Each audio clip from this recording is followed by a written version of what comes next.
So welcome to our webinar. We're going to go ahead and get started. We have a bunch of folks with us already. Let me see. Who's here? There we go. Okay, so this webinar is Motivate and Empower Globally Competitive Teams of Content Professionals. This is a webinar about managing technical writers and other technical communicators. If this is not the webinar you expected or signed up for, then we're happy to have you anyway. And if it is, we're going to go ahead and get started. So my name is Barry Safe. I've been in technical documentation for about 32 years, mostly in the United States, but then I moved to the Philippines about 5 years ago, and I founded a company here, Safe Solutions, which provides outsourced technical writing to some very large companies in Japan and the United States, and I love acronyms, as you'll see when we go through this this webinar. So first, here's our agenda. We're going to take a look at who we are together here, because we're going to try and make this an interactive discussion. We'll talk about management as a sacred trust. We'll talk about the 5 keys to success in management, the 6 keys to empowering your staff. We'll focus there on integrity. We'll talk about motivation and about managing cross-cultural teams. And then throughout, we're going to talk about your challenges. And in the middle, we're going to discuss a particular case study about managing technical writers. At the end, we're going to share with you a discount code for LavaCon Dublin, where I'll be speaking on this topic, and Safe Solutions will be exhibiting. Okay, so let's just see where we're at. So I'm in Tagaytay City, Philippines, and if you can share your country and city. Barry, by chat window, you mean the type question here window? Yes, well, I think there may be a chat window and a question window. Let's see. Oh, we have someone in San Diego, California, someone in Fairfield, California, someone in Minneapolis, Minnesota, Orlando, Florida, Melbourne, Florida, Nizhny Novgorod, Russia, Bainbridge Island, Washington, USA. Okay, well, that's a good good selection there. Here we go. So I'm going to ask, we're going to talk about what your interests and experiences are in managing technical writers. So what you can do is type yes or no for each of these. So if you've managed a team of writers, or you are managing one now, you can answer yes. Let's see. Oh, we got somebody in Heston, Kansas. We have a yes for about a month. We have another yes. A lot of yeses there. Okay. And then the next question, oh, we have yes, but more graphic arts and apps team. Okay. Next question is, how about leading a team without management authority? I know that's a common thing in technical writing. We have 1, 2, 3 yeses. No, okay. All right, we got some yeses there. How about managing outsourced or offshore writers? Yes, no, yes, yes, yes. Okay. Okay. About half of us, I think, have experience with that. How about hiring writers? Have you ever hired technical writers? We got yes, yes, no, yes. Very good. Okay, another yes. How about firing? Have you ever fired a technical communicator? Yes and yes, no, no, no, nope. Laid off. Okay, that's similar to firing, yeah. Okay, so let's move on to management. Have you ever experienced working for someone you would call a good manager? Yes, yes, yes. All right, we got, I think, 4 yes, 5 yeses, 6 yeses. Very good. Very good. Well, that's great. That's good that that most of you have had that experience. And then, have you ever experienced working for someone you would call a not so good manager, or maybe you'd use more extreme terms?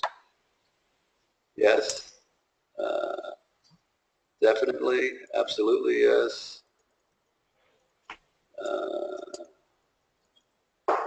Mostly in the higher levels of management. Okay, good. Um, Anything else? You can speak up or type. All right. Well, that's good. We have a broader range of experience here. Let's move on. Here we go.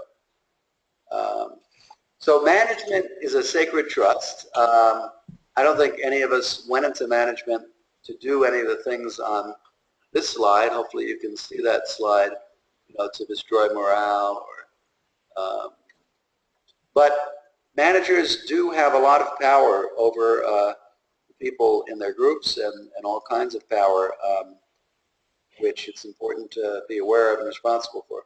So here we go.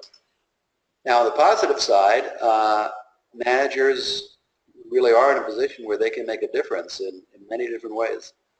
And they can impact the people and the enterprise and the work and the customers, and that can all be very positive. In fact, in some cases, it can be extremely positive. You can even create miracles.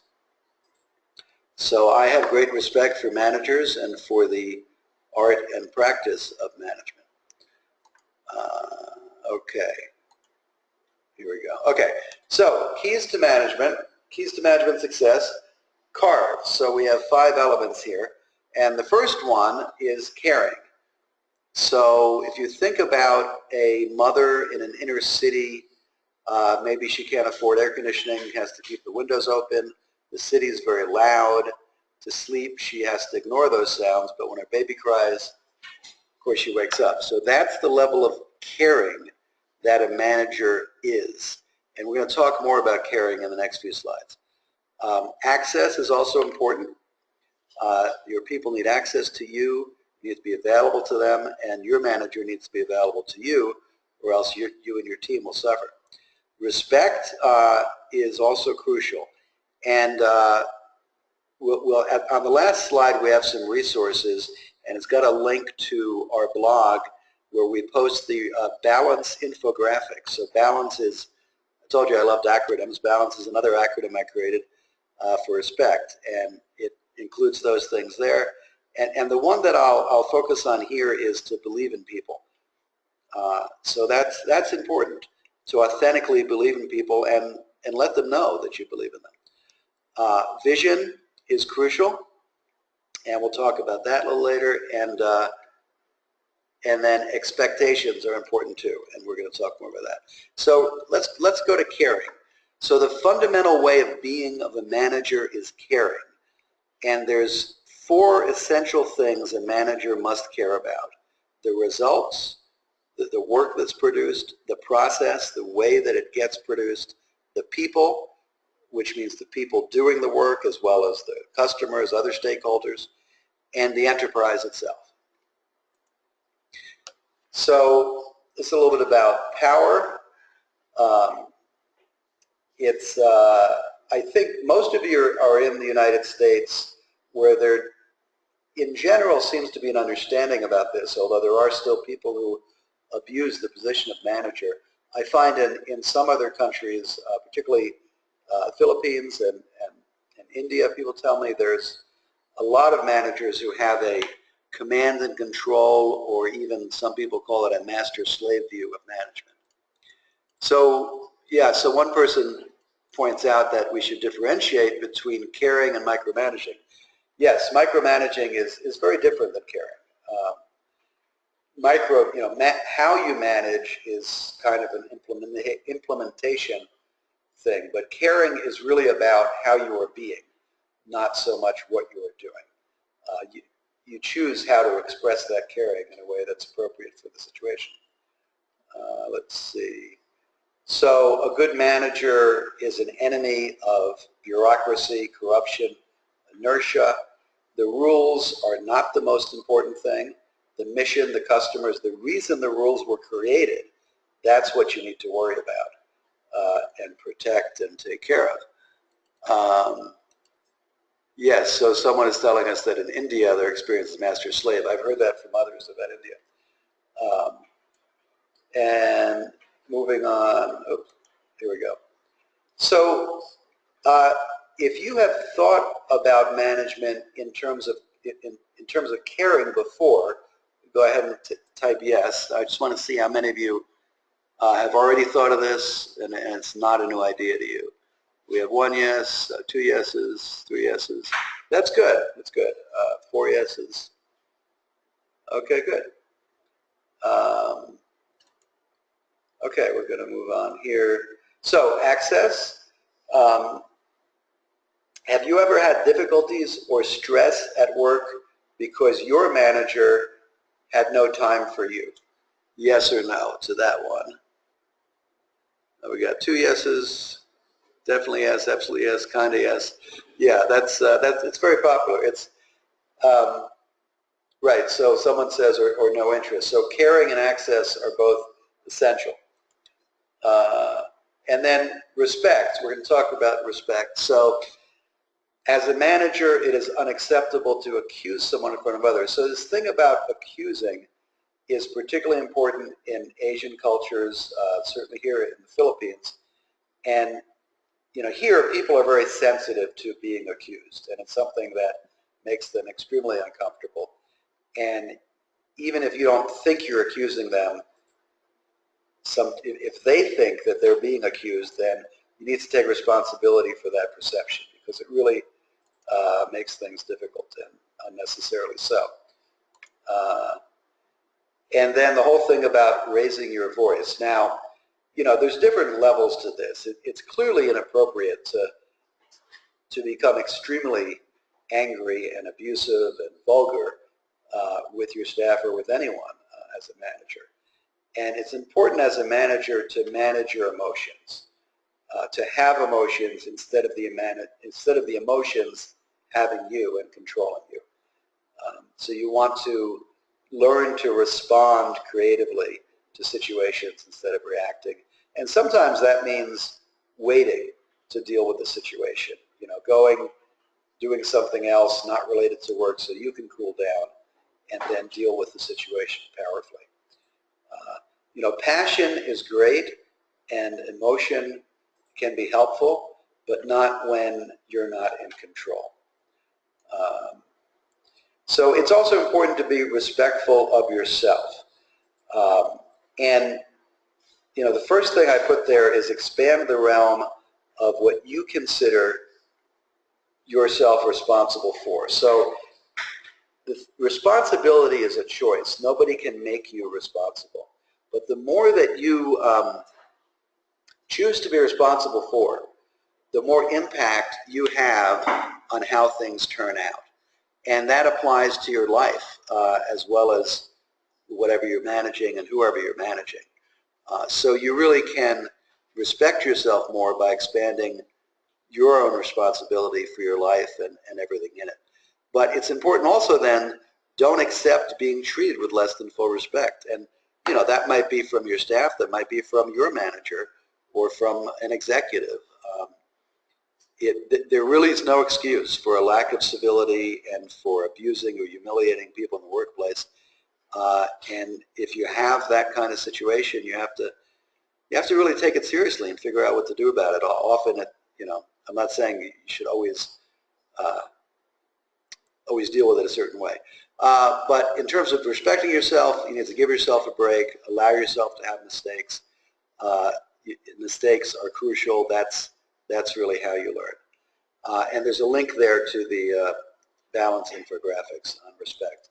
So vision is the next element of CARVE. Without vision, management is damaging. Because if you don't, if people are just coming to work every day just to put in their hours and collect their pay, and there's no excitement in what they're doing, they just do what they're told, they're not going to be at their best. And that's why I say without vision, management is damaging. If all management is supervision and a master-slave kind of thing, it is damaging to the enterprise, to the people, to the customers. The way to inspire others is to be inspired yourself. And you can keep the mission, the vision, the values, the organization alive. By one way to do that is making sure people understand how their work forwards the whole. Make sure they understand the goals of the enterprise, of the group, and how they fit into that. So I'm interested, most organizations have a mission or a vision or both. And I'm not going to ask you to say what the mission or vision is of your organization, but if you could say that, if you're clear on the mission or vision, then type yes. And if you're not quite clear, type no. So we got 2 yeses. We got a no, we got no, we got, okay, we got some other responses. It's unclear to many people. Yeah, that's common. It's getting better. They're working on it. That's good. Very good. Yeah, so I think it's crucial. Our company is run based on our vision and particularly in our mission, but particularly based on our values. We have a set of 9 corporate values which you can find on our site in the About section, and we work with staff on that continually.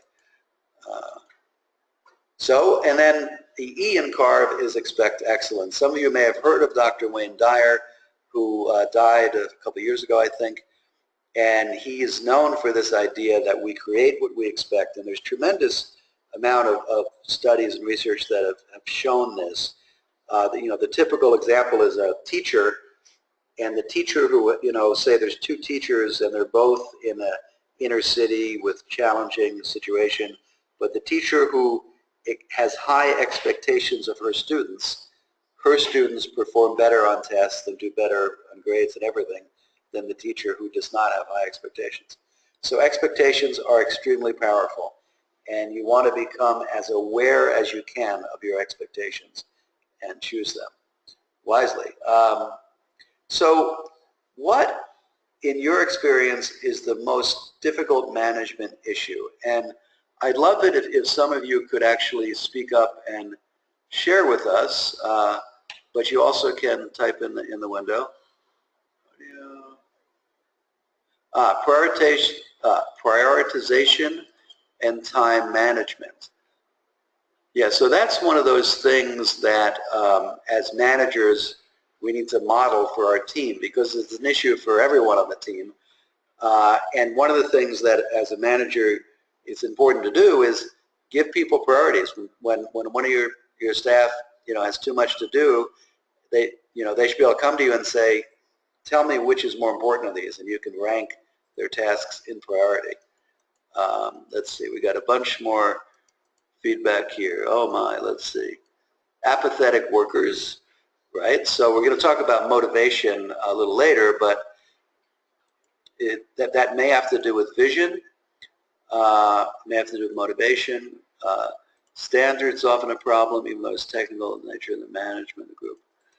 If there's no consensus on standards. That's important, yes. You need to have a consensus, and employees are not interested in personal improvement. Yeah, it's interesting. There's a book I've been reading called Hiring for Attitude, and this book is based on extensive studies of the first 18 months of about 20,000 people in all different kinds of jobs and different companies. And what they found, and they looked at people who didn't work out in the first 18 months. Either they got fired, they quit, or they were written up, put on a performance plan. And they looked at the reasons why it happened. In only 11% of those, like 20-some thousand cases, was it a skills mismatch. It was that the people didn't have the proper skills, adequate skills for the task. 89% were attitude issues. And yet most hiring focuses on skills, not on attitude. And the #1 attitude issue was not being coachable. So if you have employees that are not interested in improvement, it could be that they're not the right employees. But again, I wouldn't quickly come to that conclusion. It can also, that can be something that you can affect by modeling, right? So if you demonstrate to your staff your own interest in personal improvement, improving yourself as a manager and as a person, sometimes that can rub off on some of them. People challenging the company brand and style standards. So, you know, sometimes, and this is, I've had the experience where, as a technical writer, sometimes the issues around standards and style really revolved around respect, because it's important to distinguish between when people are just, you know, trying to have their own way and they want all the styles to be the way they like it, the way they're used to it, and when they really have significant issues that do affect the customers that they're trying to raise.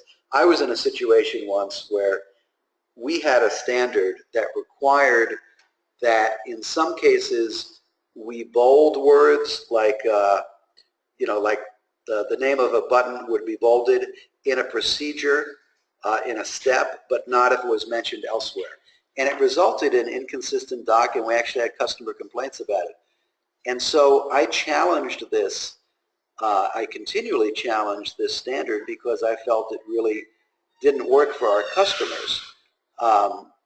And initially, what I found is that a lot of the editors and managers felt that anyone challenging the standards is just causing problems. Well, we've actually got it resolved, but I had to point out that, hey, this is an issue of respect. And that finally kind of broke the logjam. So finding the line between I should take care of this myself and delegating, right? Especially if you're very resource constrained. Yeah, so you hire senior tech writer, you should hire, I'm not sure mid-level. Someone skating toward retirement, managing highly variable projects on a variety of products. Yeah. So I'm thinking I'm not going to address all of these now, but let me pick a couple here. Let's see.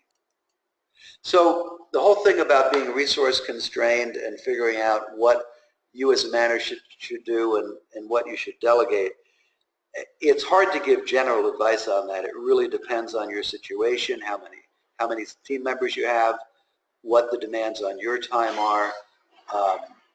You know, can you really add value by doing certain things? There's a lot to consider there. But one of the things with regard to resources is, and again, this is I'll clearly admit my bias here.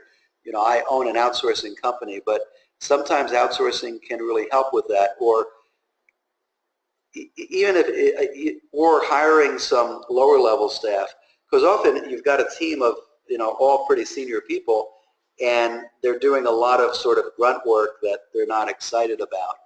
And when you either bring outsourcing in or you bring in one or two junior people, that can free up the senior people to do the stuff they're excited about and really improve morale for everyone. So let's move on now and talk about our case study. So, you know, we sent out this handout, which you also should be able to access online there, but the handout contains this case study. So here's the background. This actually is a true situation that I was personally involved in. You know, we're working with a new engineering group, and nobody told us that they're using Agile. Everyone else that we've worked with used Waterfall. And, you know, actually the documentation team lead and the engineering manager went over the schedule for the doc in the beginning of the project, and it was all approved. But then in the middle, the engineering team lead says, where's the doc? Because he's expecting it and his manager forgot about this. So what do you do in that situation? Does anyone have some ideas to offer up? Okay, I'm sorry that some of you have been muted, and I just figured out how to unmute you. So I'm unmuting everyone, and if you want to go ahead and mute yourself, that's fine if you have some noise locally. But feel free to speak up about the case study or any questions you have. Let's see. So does anyone have any ideas about this case study, or have you experienced something like this? Barry, this is Mike. Yeah, go ahead, Mike. Yeah, my sense is that in a case like this, it's really a collision between engineering and the Tech Club's team, and there's been a deep misunderstanding. And this really requires the leadership and the intervention of the publications team's management. They probably have to sit down manager to manager between the engineering group and the Tech Clubs group and decide what kind of schedule they can get back on getting the documentation at the right time with. It's not necessarily something that a lower level team manager would solve. Right. Well, that's one approach. Oh, and then we've got some. Let's see.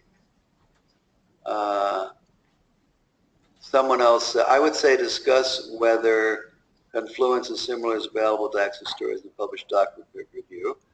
The engineering team lead would need to assign priorities and things that may have been committed to within 4 weeks would be delayed. It's a negotiation. So yeah, no, those are all good suggestions.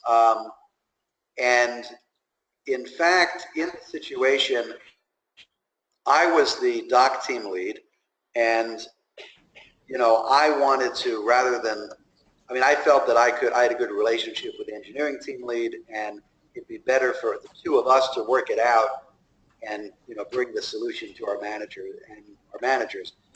And basically, as the doc team, we had some flexibility.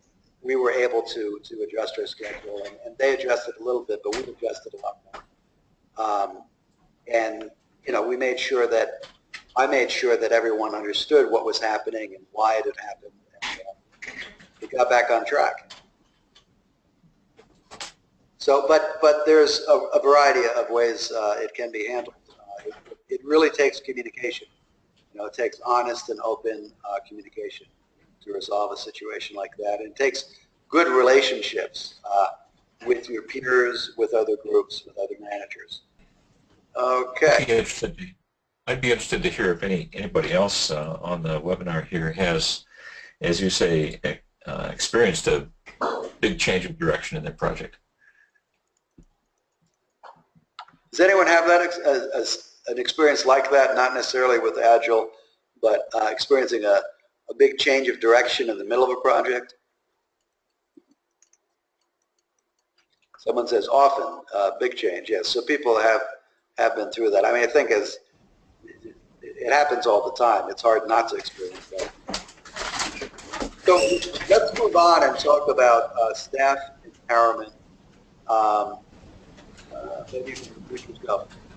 But let's go on and talk about Thrive. So training, there's all kinds of training.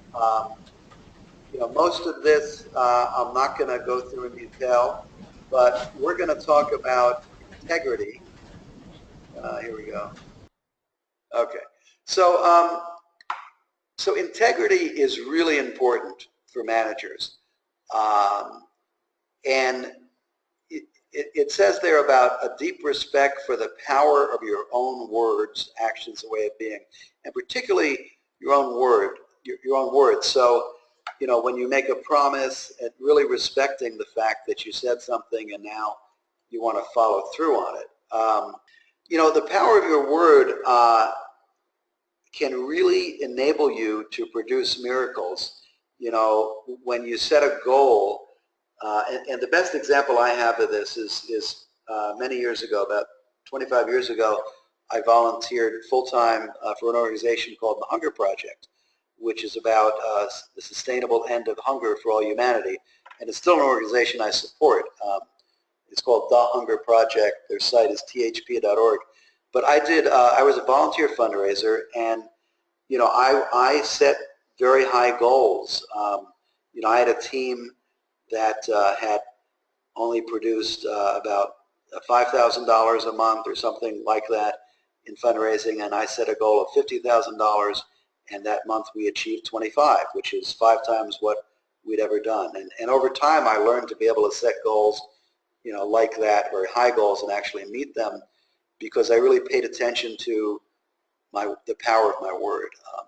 So it talks about that there, about promises and about modeling the behavior that you want to develop.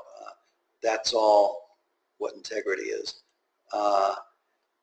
It's really about, I find as a manager, I've noticed that it's very easy for me to fall into the trap of blaming others for my mistakes. And so I always try to examine how I might be the source of the problem. And I try to start out a conversation with curiosity. Start by trying to learn what happened instead of by accusing someone. And it's important to learn from mistakes and also learn from successes. So yeah, there's a bunch more there about integrity. And so we're going to move on and talk about motivation. So some of you asked about this.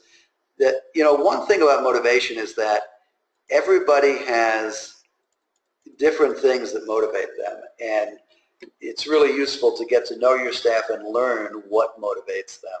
If they're bored, well, what interests them? Well, these are 4 things that are essential for motivation.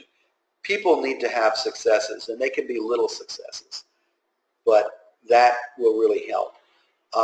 Learning, hopefully learning, the opportunity to learn is a motivation for everyone on your staff.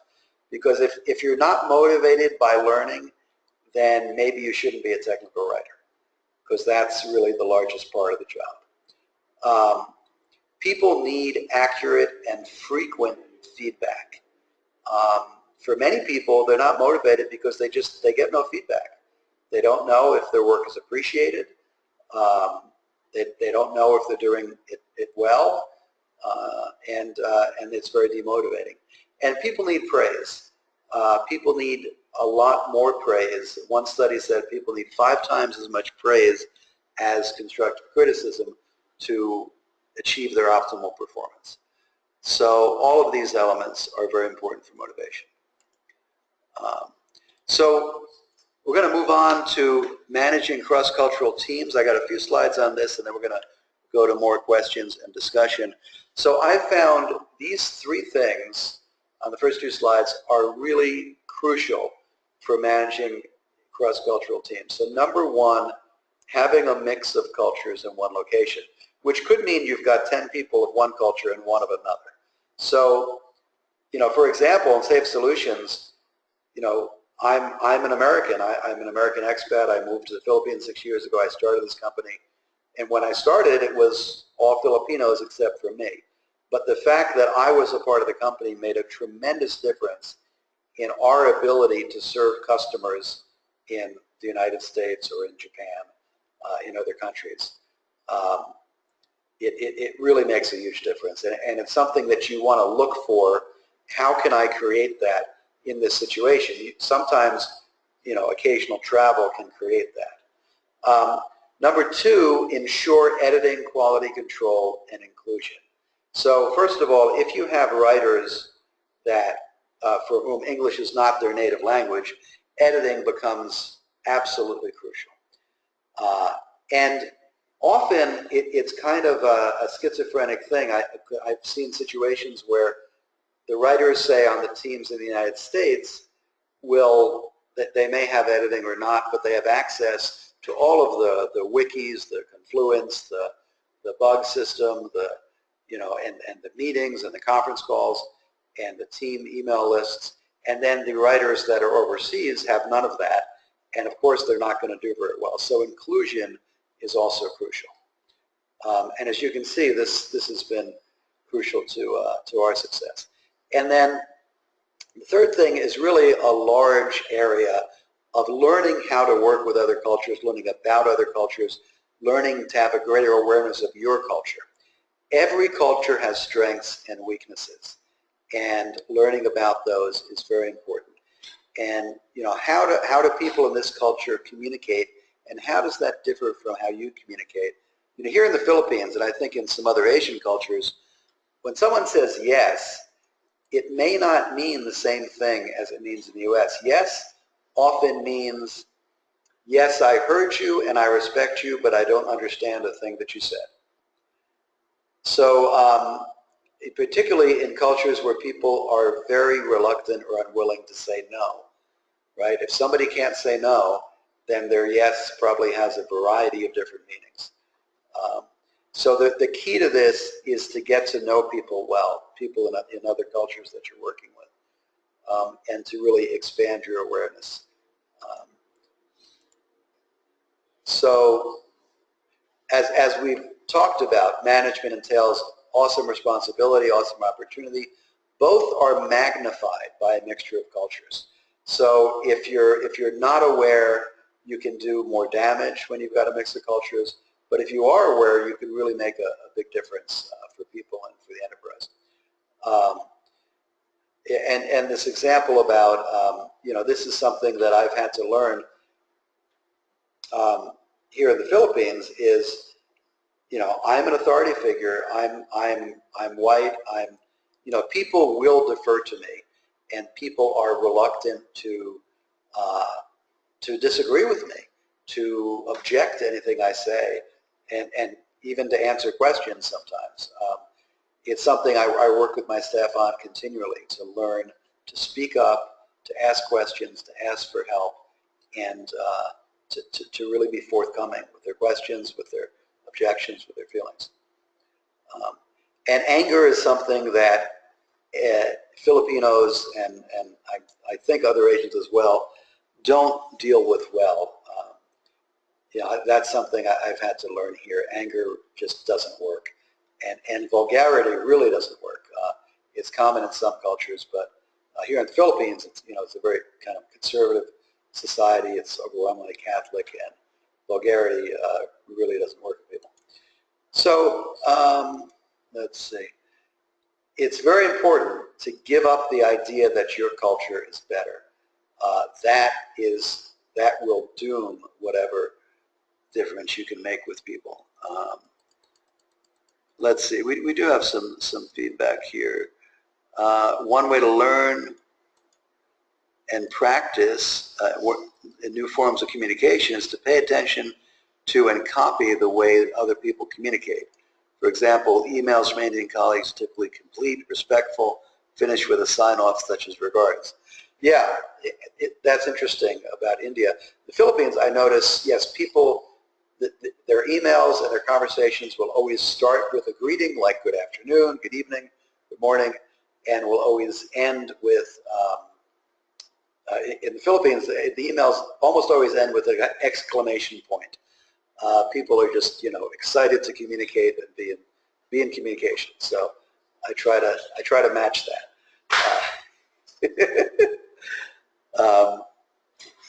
Okay, so I'm interested in knowing what management challenge you're facing now, and I'm available to talk privately with people about that. If you type a sentence in the chat window with what your management challenge is, I promise to contact everyone who does that, and we'll set up a private conversation and see if there's something I can help you with.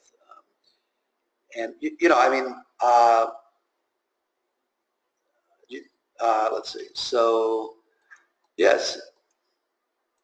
We have one more piece of feedback. Oh, Marion says, I end emails with in partnership. Yeah. So I'm going to unmute everyone and see if anyone wants to share about their challenge, or, I see. This is how I unmute people. Here we go. So does anyone want to share anything about the challenge that you're facing? Can you hear me? Please speak up. I can almost hear. Yeah. This is Vadim from Russia. Hello, Vadim. Hi. I have a case when a person on my team is simply reluctant to share what motivates her. you know. And she believes that's something really personal. She would not like to share. Yes. So I couldn't, bring it home to her that it's just not something personal. It's just for me to be a better manager to her. But she still is reluctant. Any ideas on how to get it done? Hmm. So she's a very private person. It looks like this, but maybe that's part of her culture. Yeah. And is she a different culture from you? Yeah, Yeah. What is her culture? German. Say again? German. Oh, German. I see. Ah, okay. Uh, Interesting. So, and have you tried opening up to her and, sharing in a private meeting some of what motivates you and what's important to you? Mm, not quite. Because that may help. I mean, in my experience, people are more willing to open up to me when I open up to them, and it may take more than one try doing that. It may not be something that can change quickly, but over time, that may help to develop a more open or closer relationship where she'd feel more comfortable. Hmm. I So, see. But generally, I'm pretty open and sharing my concerns, my visions always. But yeah, yeah, maybe should have, make it an emphasis on this. right, right. Yeah, and it may help also to just accept that for now she's not going to share that and work around it, because Hmm. sometimes you give the person space to be how they are, they are become more able to change. Does that make sense? Yeah, but she's been like that for quite a while Uh-huh. already. I don't see Yeah. really changing. And is it causing a problem? And is it causing a problem in the work that she's like that? No, I don't think so, but it's causing problem with my perception. I feel that I'm not trusted enough as a Yes. manager. Yes. Right. Yeah. Yeah. It's difficult for some people to trust. It may be based on her life experience and things she's not able or willing to share. Yeah. Um, but I think the important thing is not to take it as a reflection on you. I mean, it sounds like you're trying to work with her and support her. And, it doesn't really say anything about you. It's her issue. Hmm. Yeah. Uh, Okay, thank you. sure. Yeah, a couple other people had suggestions. They say maybe she's naturally an introvert, and some people will never open, which that's from Rob. Thank you. So, well, thank you, Betty. Someone else want to share their challenge or have a question they want to ask? We got a few more minutes. I do have a few more slides, but we could take one or two more questions. We've got 11 of us on the line here together. So yes, you can feel free to type your questions and I'll respond. I'll contact you and we'll discuss it later. You can also send me email. Let's see. So we have some resources here. And by the way, you all will be getting the presentation as well as the recording of this webinar. And all of these resources you can find by going to our site, safesolutions.com, and clicking on blog at the top. And these are all in the blog area. And here's the contact info. I'm going to go back to this screen in a minute. Yeah, so let me I'm going to move on. So we have a bonus slide here about creativity in the face of stress. So, stress is important, and how each person is different in what works for them to de-stress and to avoid stress and deal with stress.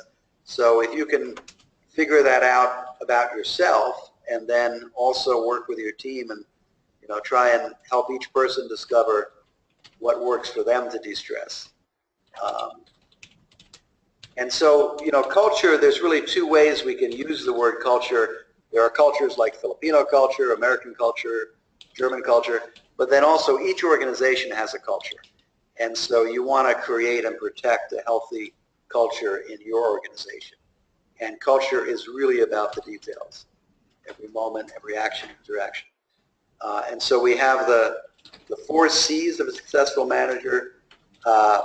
And there used to be 3 C's, but thanks to Mike McGraw, who's on the phone with us, he added one, curiosity, which I think is very important. Curiosity, caring, competence, and creativity. So I'm going to move, let's see. Let's see. Oh, and here is your discount code for LavaCon Dublin. So LavaCon is a great conference for doc managers and content strategists. And it's only been in the United States until now. This year they're doing one in Europe in June and one in the United States in October. Safe Solutions will be exhibiting at both of those. I'll be speaking at the LavaCon Dublin conference in June. And I'll be speaking on this topic, managing technical writers. And then Mike and I have a proposal in for the October LavaCon to do a 4-hour workshop for managers and technical writers. So you can look forward to that as well. So I'm going to go back to, here we go. Oh, so that code is SAIFF, S-A-I-F-F. When you register for LavaCon, if you use that code, you save 55 euros. And here we go. So yeah, and it gives you dates here. We will be, you can meet us in person, LavaCon Dublin. It's actually June 5th to 8th. And then User Assistance Europe in Budapest, June 9th and 10th, LavaCon Las Vegas. We'll be doing more webinars. We'll be sure to inform you about those. We may do some more conferences this year, and you can participate in our blog. You know, our most popular blog post is the 7 Habits of Highly Effective Technical Writers, which is here. You can find that on our blog. And I'm now working on the Advanced 7 Habits. And in fact, in July, I'm going to be doing a webinar for STC. They asked me to do a webinar on the 14 habits, the 7 habits plus the Advanced 7 habits. So that has been very interesting to a lot of people, the 7 habits.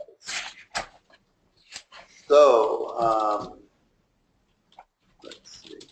So does anyone else have a question, a comment they want to make before we close out the webinar? We're actually going to finish a few minutes early. Who would like to ask something or share something with us? I think you're all unmuted. I have a comment, Barry. Sure. Yeah, Mike. You know, a couple of things have occurred to me recently for technical writing groups. One was an interesting comment on the LinkedIn forum in which somebody, I think it was Technical Writing Ireland, pointed out that we're all becoming very unique in terms of our tool sets, not only as technical writers, but also just as individuals in society.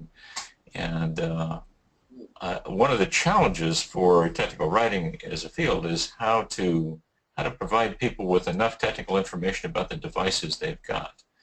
A lot of stuff out there, and it's just kind of a general comment, not so much about management. But on the management side, another thing occurred to me is that I'm finding that there are a tremendous number of conversations going on at places like LinkedIn or in webinars like this or in many other webinars in which we're all discussing the same kinds of things about content strategy, content management, as well as issues of management and other questions more toward STC. And I would like to really consider how it's possible for an organization, maybe a TechPub's unit in a company or an organization like STC, to pull in those conversations and include them in our own discussions because they have local ramifications. There's a lot of information being shared out there, and oftentimes we tend to just start over with the same conversation. So No solutions there, but just a couple of situations that I thought were interesting and relevant to tech writing. Yeah, no, it's very interesting, the question you raised about, I would call that a question about organizational learning, right?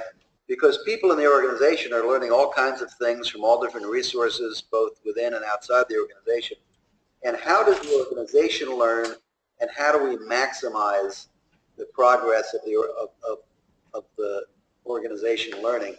And, you know, I mean, one idea off the top of my head for that is to really encourage people in the organization to blog, to do internal blogs, even, or they don't have to be strictly internal, but, you know, so you go to a course, a conference, you learn a lot, you come back, and instead of just maybe doing a presentation for your team, you do a blog that, you know, you write a blog post that anyone in the company can access and can also learn from.